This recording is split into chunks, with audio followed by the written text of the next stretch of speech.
Hi friends, welcome back to the third lecture of problems on numbers. और आज का पहला सवाल स्टार्ट करते हैं without wasting much time.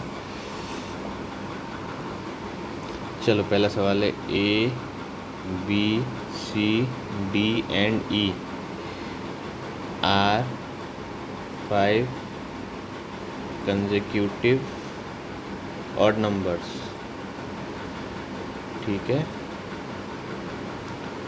The sum of A and C is 146. What is E? ठीक है, ऑप्शन ए दे रखा है 71, ऑप्शन बी दे रखा है 75, ऑप्शन सी दे रखा है 79, ऑप्शन डी दे रखा है 81, ऑप्शन ई दे रखा है नन ऑफ दिस। ठीक है, चलो सॉल्व करते हैं इसको। क्या बोल रहा है? A B C D E are 5 consecutive odd numbers. Odd number मतलब समझ रहे हो? ए की वैल्यू अगर x है तो b की वैल्यू क्या होगी? x+2 हो जाएगी, कंसेक्यूटिव है ना। c की वैल्यू x+4 हो जाएगी, d की वैल्यू x+6 हो जाएगी, e की वैल्यू x+8 हो जाएगी। ठीक है, the sum of a and c is 146। The sum of a and c, a plus c is 146। इसका क्या मतलब है? x+4 is 146। What is E? E मतलब x+8 की वैल्यू पूछा है। तो सबसे पहले 2x+4 इक्वल टू 146, तो 2x इक्वल टू 142, तो x इक्वल टू 71, तो e equal to x+8 equal to 71 plus 8 equal to 79। तो ऑप्शन कौन सा मैच हो रहा है? Option C. ठीक है, ये पूछा गया है बैंक पीओ 2019 में। ठीक है, चलो इजी क्वेश्चन था। नेक्स्ट क्वेश्चन करते हैं। Out of 6 consecutive natural numbers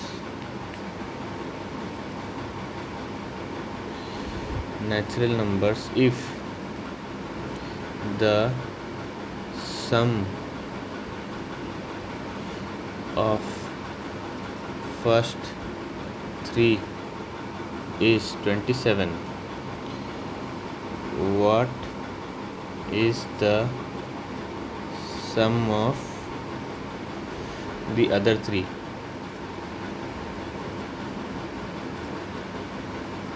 ठीक है, ऑप्शन ए दे रखा है 24, ऑप्शन बी दे रखा है 25, ऑप्शन सी दे रखा है 35, ऑप्शन डी दे रखा है 36। चलो क्या बोलता है ये? करो इसको, जो दिया है इन्फॉर्मेशन उसको पहले लिखो।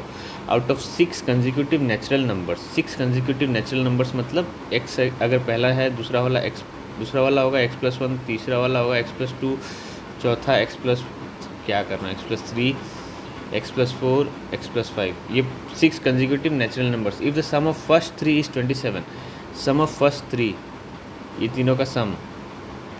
ठीक है, इन तीनों का सम करो तो क्या होता है? x plus x+1 plus x+2, ये तीन अलग अलग नंबर हो गए ना, इज़ 27।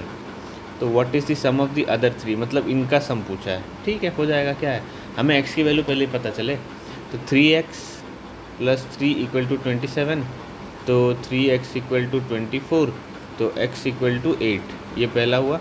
अब बोल रहा है x+3, x+3 इक्वल टू क्या होगा? 11, x+4 क्या हो जाएगा? 12, x+5 क्या हो जाएगा? 17। सबका सम क्या हो जाएगा? 17, 12, 40। एक minute, what is sum of the other 3? मैंने कुछ गड़बड़ किया है क्या?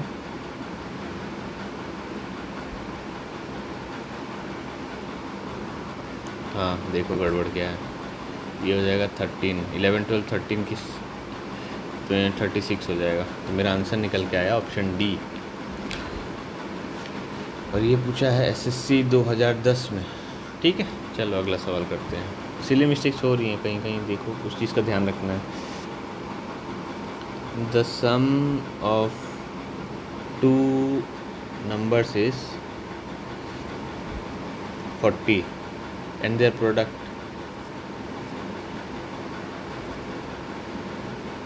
is 375.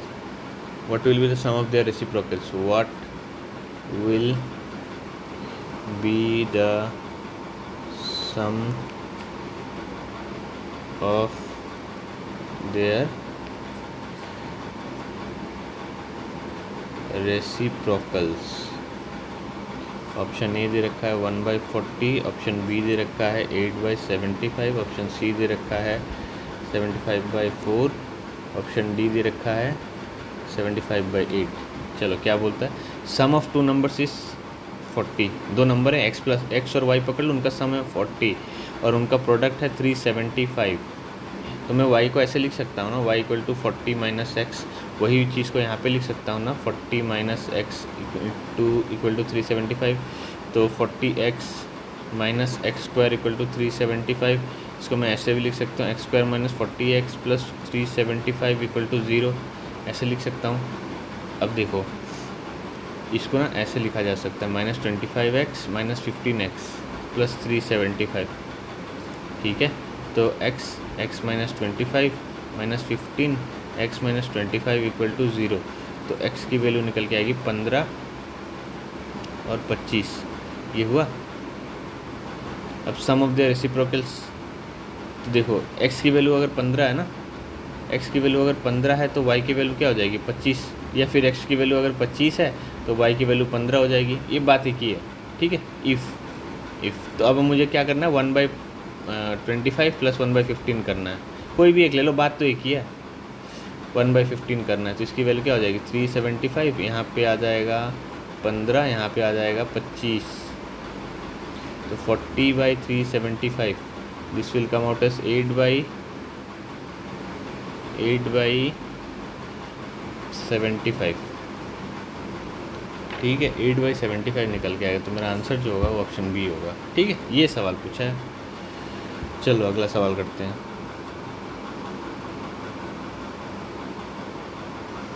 If the product of 3 consecutive integers is 120, the sum of the integers is option A 9, option B 12, option B 14, option D 15, option E 18। इसका क्या मतलब है, if the product of 3 consecutive integers, सबसे पहले इंटीजर हो गया suppose x, दूसरा हो गया x+1, तीसरा हो गया x+2, 3 कंजिक्यूटिव इंटीजर्स, इनका सम है 120। सॉरी प्रोडक्ट है x into x+1 into x+2 is 120। The sum of this integers, इन सब का सम मतलब पूछ रहे हो, समझ रहे हो, 3x + 3 इसकी वैल्यू पूछी है। सम ऑफ दिस इंटीजर्स इज, अब देखो या तो मैं यहाँ पे इसको ऐसे तोड़ूँ, x यहाँ पे x² + 3x + 2 इक्वल टू 120 करूँ, फिर यहाँ पे x³ + 3x² + 2x equal to 120। अब मेरे पास ये ऑप्शन है कि मैं ये क्यूबिक इक्वेशन को सॉल्व करूँ, या फिर दूसरा मैं आपको अप्रोच बता रहा हूँ। क्यूबिक इक्वेशन सॉल्व करना एग्ज़ाम प्रेशर में इतना सिंपल नहीं है, ठीक है। तो मैं क्या कर सकता हूँ, ये इक्वेशन और ये आंसर होगा ना, इनमें से कोई एक आंसर होगा, तो सब में मैं x की वैल्यूज़ निकाल लूँ और वहाँ पे इस x की वैल्यू को फिट करके देखूँ कि किसमें 120 आ रहा है। जिसमें आ रहा है वो मेरा ऑप्शन है, ठीक है। तो मैं 3x + 3 एक ऑप्शन ए के लिए ट्राई करूँगा। तो 3x + 3 इक्वल टू अगर 9 हुआ तो 3x इक्वल टू 6 हुआ, तो x की वैल्यू 2 हुआ, ठीक है। अब ये 2 को मैं यहाँ पे फिट करूँगा तो ये 8 हो जाएगा, 2³ 3 × 2² + 2 × 2, ये कितना आएगा 8 + 3 2² × 3 4 12, और यहाँ पे ये 120 नहीं आएगा, ठीक है, ये 120 नहीं आएगा, तो ऑप्शन ए तो नहीं हुआ। अब ऑप्शन बी को ट्राई करो, 3x + 3 इक्वल टू 12, ठीक है। तो 3x इक्वल टू 9, तो x इक्वल टू 3। अब मेरे को x इक्वल टू 3 यहाँ पे पुट करूँ तो 3³ + 3 × 3² + 2 × 3, ये भी नहीं होगा। 27 + 27 + 6, तो ये भी 120 नहीं है, तो ऑप्शन बी भी नहीं होगा। अब चलो अब ऑप्शन सी ट्राई करते हैं, ठीक है। ऑप्शन सी ट्राई करते हैं। ऑप्शन सी में दे रखा है 3x + 3, देखो 3x + 3 इक्वल टू 14 हो रहा है ना, तो 3x + इक्वल टू 11 हो जाएगा। तो x यहाँ पे मेरा कोई नंबर बन ही रहा है, मतलब इंटीजर बन ही नहीं रहा है, तो अब ये भी नहीं होगा। अब मैं 15 के लिए ट्राई करूँगा, ऑप्शन डी के लिए ट्राई करूँगा 15। तो 3x इक्वल टू 12, तो x इक्वल टू हो जाएगा 4। अब मैं 4³ करूँगा, 3 × 4 स्क्वायर करूँगा प्लस 2 × 4, ये हो सकता है, मेरे को ऐसा लग रहा है। तो ये 64 प्लस 48 प्लस 8 क्या हो रहा है, 64 60 40 60 और 40 हो जाता है 100 100 प्लस 8 8 16 120। ये आंसर मेरा आएगा ऑप्शन डी। देखना यही होगा आंसर, देखा। तो इस तरह से अप्रोच करना है। अब देखो मैं यहाँ पे क्यूबिक इक्वेशन में सॉल्व कर पाऊँगा। अब मेरे को कैसे करना है, alpha plus beta equal to होता है ना, sum of roots equal to एक रिलेशन होता है, उससे सॉल्व करो, या तो फैक्टराइज करो। अब ये कैसे करोगे इस टाइम पे, ऐसे टाइम पे जहाँ पे आपके ऊपर एग्ज़ाम प्रेशर है, नहीं कर पाओगे। तो सॉल्व करना है तो घुमा फिरा के करना पड़ेगा। तो MBA 2016 में पूछा, ये बेटर सवाल था। ये आपको ऑल्टरनेट तरीके पूछ रहा है आपसे, समझ गए। एक बार इस पे सोचना मैंने कैसे किया है। मैंने यहाँ पे क्या किया, मैंने या तो मेरे पास ऑप्शन था कि मैं इस इक्वेशन को सॉल्व करता और x की वैल्यू निकालता। दूसरा था कि जो मेरे को ये इक्वेशन दे रखा है, इससे मैं इंडिविजुअली हर एक ऑप्शन को चूज़ करूँ, x की वैल्यू निकालूँ, वो यहाँ पे पुट करके फिट करके देखूँ किस में 120 आ रहा है। जिसमें 120 आ रहा है वही मेरा आंसर है। तो ऑप्शन डी पे आया। 14 पे इसलिए नहीं आया क्योंकि यहाँ पे कोई इंटीजर बन ही नहीं रहा था। ठीक है, चलो अगला सवाल करते हैं। 7 times a number reduced by 14 is equal to the sum of 5 times the number is and 6. Find the number. Find the number. Option A दे रखा है 5, ऑप्शन बी दे रखा है 15, ऑप्शन सी दे रखा है 10, ऑप्शन डी दे रखा है 20। क्या बोलता है, सॉल्व करोगे। 7 times a number reduced by 4, suppose वो नंबर x है। 7 times the number minus 14 is equal to sum of 5 times the number and 6। ठीक है, फाइंड द नंबर, ये पूछा है, बताओ। x की वैल्यू पूछी है, तो 2x इक्वल टू 20, तो x इक्वल टू 10। ऐसे सवाल पूछ रहे हैं बच्चों वाले। ये पूछा है RRB ग्रुप डी 2022। ठीक है, चलो अगला सवाल करो। The sum of 2 digit number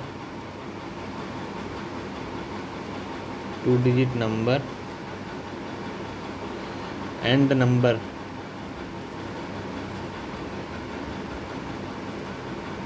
obtained by reversing the digit is 99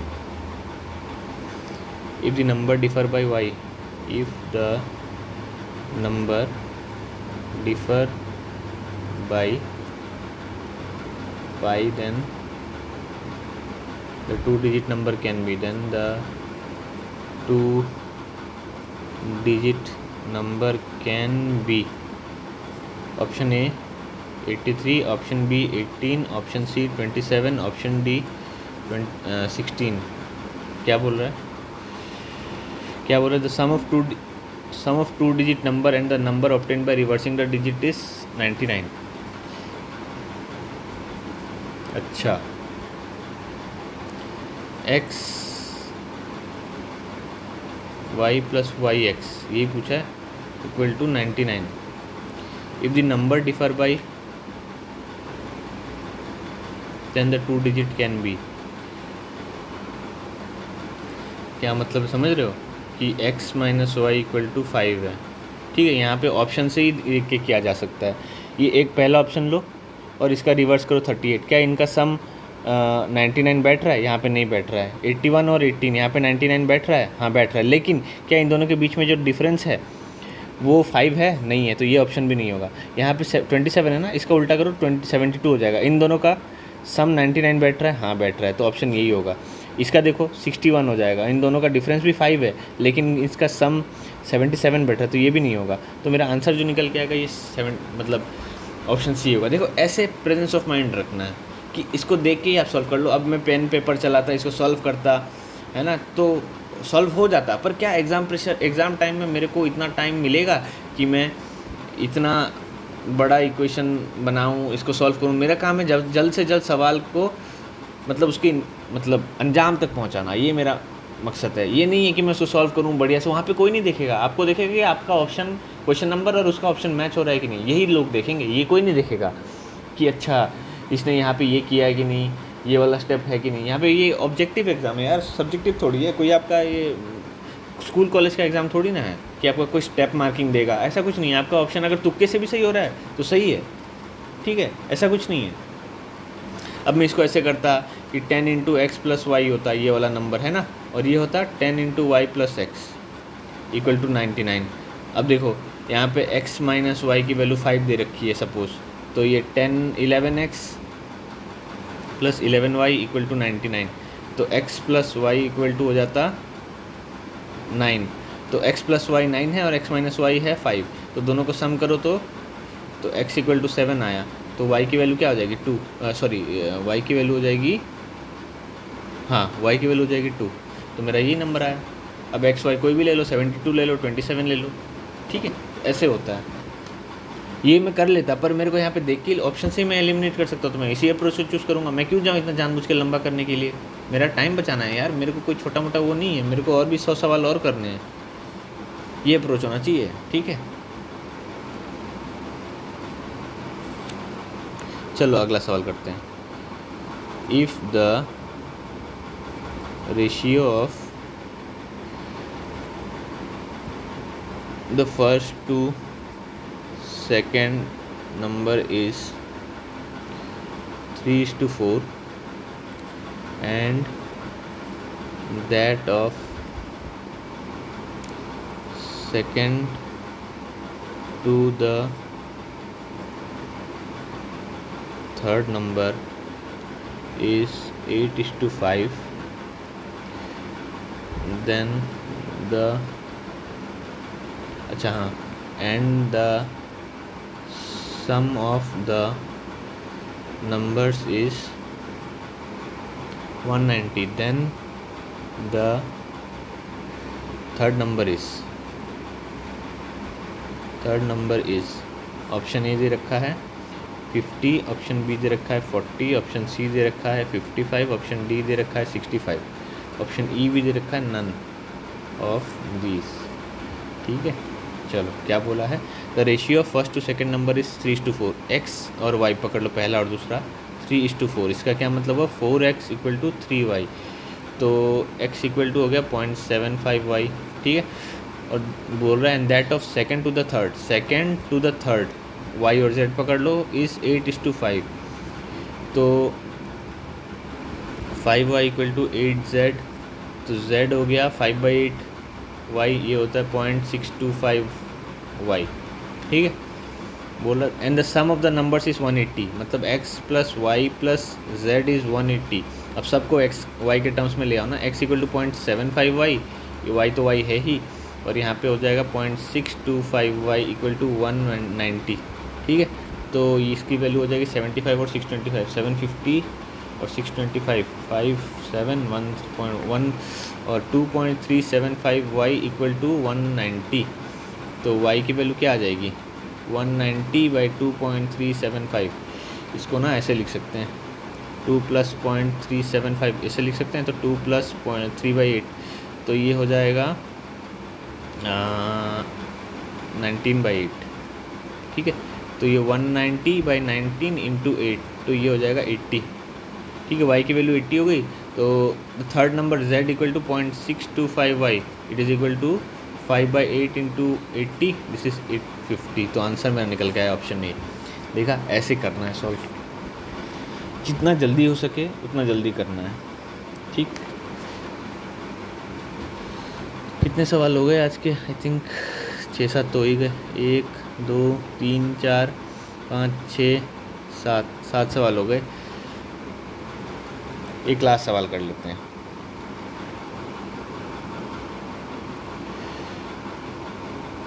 2 times, अच्छा हाँ, ये वाला सवाल जो था ये RBI असिस्टेंट प्रीलिम्स में पूछा गया था। 2022 में, ठीक।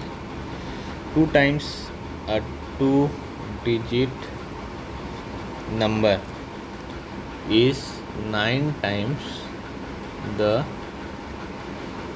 number obtained by reversing the digits, and sum of the digits is 9. The number is option A 72, option B 54, option C 63, option D 81। क्या मतलब इसका? 2 times a 2-digit number is 9 times the number obtained by reversing the digits। अच्छा, 2 times a 2-digit number, x अगर वो number है, 2 times the 2-digit number is 9 times। अच्छा हाँ, इसको ऐसे कर लो, एक्स वाई वो नंबर है सपोज, ये उसका पहला डिजिट, ये उसका दूसरा डिजिट। अब क्या बोला है? 2 times a 2-digit number 2x into y is 9 times the number obtained by reversing the digits, ठीक है। और and sum of the digits is x plus y is 9। तो सबसे पहले तो वो ऑप्शन ढूंढो जिसमें x प्लस वाई 9 है, तो सारे ही हैं, तो ये तो काम नहीं कर रहा। अब बोल रहा है, देखो क्या मैं इसका 2 times करो, इसका 2 times 144 और 20। देखो ऑप्शन ए से स्टार्ट करते हैं, ऑप्शन एलिमिनेशन से स्टार्ट करते हैं। तो 2 times ऑफ 72 2xy मतलब 144 हो जाएगा, और 9 times ऑफ 27 करो तो क्या आ जाएगा? ये बराबर नहीं है, ठीक है। तो ऑप्शन ए तो नहीं होगा आंसर। 54 का 2 times करोगे तो 108 आएगा, और 45 का करोगे तब भी नहीं आएगा ना, ये भी नहीं आ रहा है। मेरे को दिख रहा है ऑप्शन डी होगा। क्यों पता है? 81 इंटू 2 करो तो 162 हो रहा है, और 18 इंटू 9 करो तो 162 हो रहा है। तो आंसर मेरा आएगा ऑप्शन डी। देखा, मैं ऑप्शन एलिमिनेशन से ही कर लिया। अब मेरे को अगर पूरा इसको तोड़ के करना है तो 2 10x प्लस वाई, इसको मैं ऐसे लिखूँगा, और 9 10y प्लस एक्स। अब इसको मैं तोड़ के करूँ ताकि आपको पता चले कि ये किसको कैसे प्रॉपरली सॉल्व करना है। तो this becomes 11x equal to 88y, तो x equal to 8y, x equal to 8y। अब इसको यहाँ पे डालो तो 9y इक्वल टू 9, तो y इक्वल टू 1, तो x इक्वल टू 8, ठीक है। तो 81 आंसर, देख रहे हो। और मैं इसको ऑप्शन एलिमिनेशन से सीधा ही निकाल दिया विदिन 10-20 सेकेंड। मेरे को काम ही यही है, आधे मिनट से कम करना है, कम टाइम में करना है। ये पूछा है NCH MCT JEE 2020, पता नहीं कौन सा एग्ज़ाम है, यहाँ पे पूछा है, देख रहे हो। इजी क्वेश्चन है अगर आपको ये ट्रिक पता है तो। ट्रिक कैसे किया? अच्छा, यहाँ पे ना मेरे को ऑप्शन के साथ खेलना है, टाइम कम है, मेरे को ये पूरी कहानी लिखनी है। मैं कर लूँगा, घर पे भी कर लूँगा, एग्जाम पे भी कर लूँगा, पर मेरे को टाइम बचाना है यार। मेरे पास time is the currency in the examination, ठीक है। यहाँ पे मेरे को टाइम का ही खेल है, सबको आता है, ऐसी कोई बात नहीं है। 100 सवाल होंगे ना जो पढ़ के आ रहे हैं लड़के, 60-70 सबको आते हैं। वो कौन जो एक्स्ट्रा 85-90 तक पहुँच रहे हैं ना, उसी का सिलेक्शन होगा, ये चीज़ याद रखना। तो ये गेम वहाँ पे ही है। वो जो 100 मीटर का रेस, ये रेस ही तो है, और क्या है। अब जिसको चूहों की रेस बोलो या गधों की रेस बोलो या घोड़ों की रेस बोलो, ये मैटर नहीं करता। जो 100 मीटर रेस होता है ना, उसमें क्या लगता है, जो गोल्ड मेडल होता है वो लगभग 9.8 सेकंड में कंप्लीट करता है 100 मीटर, और जो सेकंड गोल्ड मेडलिस्ट होता है ना, वो 9.8283 सेकंड्स में करता है। मतलब देख रहे हो, 0.03 सेकंड्स, 0.01 सेकंड्स इनका मार्जिन रहता है। इतने मार्जिन में गोल्ड और सिल्वर डिसाइड होता है। एक बार देखना 100 मीटर रेसेस। तो वैसे यहाँ पे भी तो है, यहाँ पे 2, 3, 4 सवाल ही आपको पूरा सिलेक्शन और सिलेक्शन के बाहर के रास्ता दिखाने के लिए काफ़ी है, ठीक है। ये चीज़ मैं बार बार स्ट्रेस कर रहा हूँ कि आपको जल्द से जल्द करना है, सही करना है, सिली मिस्टेक्स को मिनिमाइज़ करना है। मैं अगेन बोलता हूँ, silly mistakes can not be completely eliminated. ये मतलब प्रैक्टिकली पॉसिबल नहीं है, ह्यूमन एरर्स तो आते ही हैं, ठीक है। तो आपके हाथ में जो है वो सही करो, ठीक है। बाकी जो आपके हाथ में नहीं है उसको प्रे करो कि आपके हिसाब से हो जाए सही, ठीक। कि एग्ज़ाम हॉल में कोई दिक्कत ना हो, पेपर लीक ना हो, है ना, वहाँ पे कंप्यूटर सही से काम करे। ये सब चीज़ें आपके हाथ में नहीं है, पर आप प्रिपेयर तो रहो, आप अपने एंड से तो पूरा करके जाओ, बाकी जो होगा वो देखा जाएगा, ठीक। तो आज के लिए इतना ही रखते हैं। I think more than enough for today. अच्छा वीडियो था, लंबा हो गया थोड़ा, और आई होप आप इसके बाद भी प्रैक्टिस करेंगे, क्योंकि मज़ा आता है ये सारे सवाल करके। मेरे को तो बहुत मज़ा आता है। आई होप आप भी एंजॉय कर रहे होंगे, क्योंकि इससे आपका दिमाग की एक्सरसाइज होती है, सोचने की क्षमता डेवलप होती है। ठीक है, एक बार सोचना सीख गए तो बाकी प्रॉब्लम्स भी लाइफ में सोच निकाल लोगे, ऐसी कोई बड़ी बात नहीं है। ठीक है, so I will wrap it up for today. Thank you so much for listening.